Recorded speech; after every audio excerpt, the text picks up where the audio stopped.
Uji hipotesis dua sampel independen adalah metode statistik yang digunakan untuk membandingkan rata-rata dari dua kelompok yang tidak saling berhubungan. Tujuan utama dari uji ini adalah untuk mengidentifikasi apakah terdapat perbedaan yang signifikan dalam karakteristik tertentu antara kedua kelompok tersebut, yang biasanya diukur melalui rata-rata atau proporsi. Baik, di sini saya akan menjelaskan tentang uji T independen. Uji T independen sendiri digunakan untuk membandingkan rata-rata dua sampel independen. Tujuannya adalah untuk menguji apakah terdapat perbedaan yang signifikan antara rata-rata dua kelompok tersebut. Metode ini menggunakan tes statistik untuk menghitung perbedaan antara dua rata-rata dan menghasilkan p-value. Asumsi utama dari uji T ini adalah bahwa dari data kedua kelompok tersebut dapat didistribusikan secara normal dan variasi dari kedua kelompok bersifat homogen. Selanjutnya itu ada uji Mann-Whitney-U. Uji Mann-Whitney-U adalah uji non-parametrik yang digunakan untuk membandingkan dua sampel independen yang tidak berdistribusi normal. Metode peneliti memberikan peringkat data dalam setiap kelompok, kemudian menghitung statistik berdasarkan peringkat yang diperoleh. Asumsi uji ini tidak memerlukan asumsi distribusi normal atau homogenitas varians, membuatnya cocok untuk situasi di mana data tidak berdistribusi normal atau varians yang tidak homogen. Selanjutnya ada uji Q-square. Uji Q-square adalah metode statistik yang digunakan untuk membandingkan dua sampel independen dalam konteks data kategorikal atau nominal, seperti perbandingan proporsi atau frekuensi. Tujuan utama dari uji Q-square adalah untuk menguji apakah distribusi dari satu variabel berbeda secara signifikan di antara dua kelompok yang dibandingkan. Metode uji Q-square menghitung statistik Q-square dengan membandingkan frekuensi yang diamati dengan frekuensi yang diharapkan berdasarkan asumsi independensi antara dua sampel.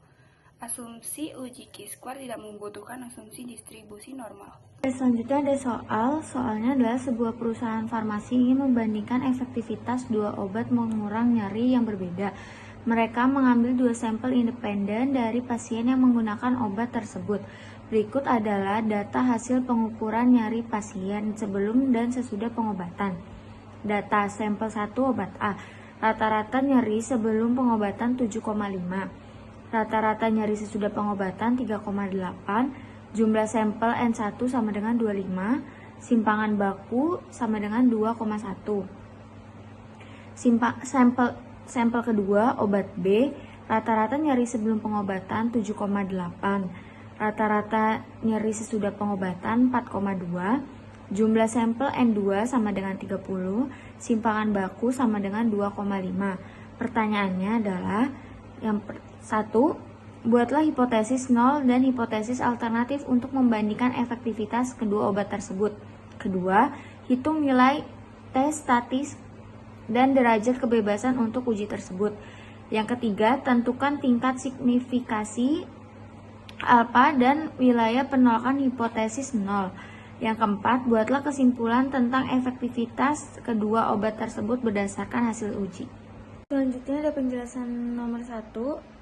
Seperti yang di PPT, dapat dijelaskan bahwa hipotesis nol tidak ada perbedaan efektivitas antara obat A dan obat B secara matematis ditulis seperti yang di PPT. Lalu yang kedua ada hipotesis alternatif, ada perbedaan efektivitas antara obat A dan obat B secara matematis ditulis seperti yang di PPT. Keterangannya, Mu1 rata-rata efektivitas obat A, Mu2 rata-rata efektivitas obat B. Baik, selanjutnya yaitu penjelasan yang kedua.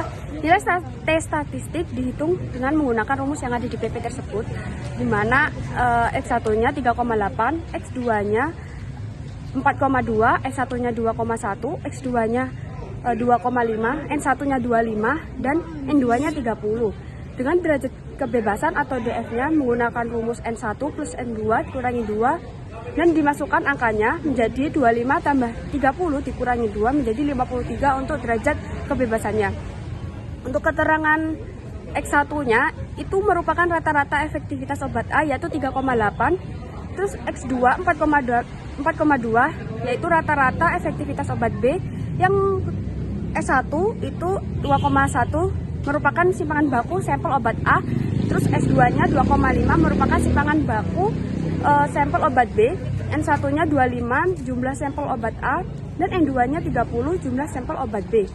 Untuk langkah-langkahnya, yang pertama, substitusikan nilai ke dalam rumus. Yang kedua, hitung selisih rata-rata X1 kurang X2. Yang ketiga, hitung penyebut dengan menggabungkan simpangan baku dan ukuran sampel. Yang keempat, dapatkan nilai T statistiknya. Ya. Lalu penjelasan untuk nomor 3, tingkat signifikansi sama dengan 0,05. Wilayah penolakan hipotesis 0 adalah T lebih besar T 0,5 dan 53 atau T lebih kecil min T 0,5 dan 53. Penjelasannya, derajat kebebasan DF sama dengan N1 tambah N2 min 2 sama dengan 25 tambah 30 kurang 2 sama dengan 53. Wilayah penolakan T lebih besar T 0,05 dan 53 atau T lebih kecil min T 0,05 dan 53. Nilai T 0,05 dan 53 dapat dilihat dari tabel distribusi T. Setelah menghitung nilai T statistik dan membandingkan dengan nilai kritis, kita dapat menentukan apakah hipotesis 0 ditolak atau diterima. Jika hipotesis 0 ditolak, maka ada perbedaan signifikan antara efektivitas kedua obat tersebut. Penjelasan lebih lanjutnya sebagai berikut. Bandingkan nilai T statistik yang diperoleh dengan nilai kritis T dari tabel. Jika T statistik